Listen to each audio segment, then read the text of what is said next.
भोट देवे जई है भौजी अपनी महलिया में।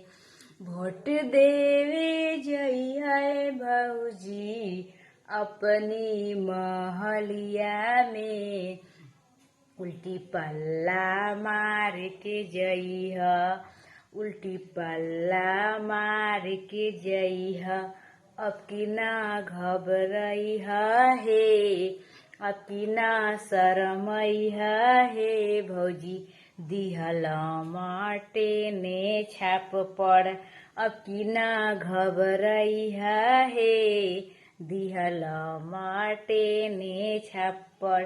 भोट देवे जई है भौजी अब की ना घबरई हे, दिहल माटे ने छाप पड़।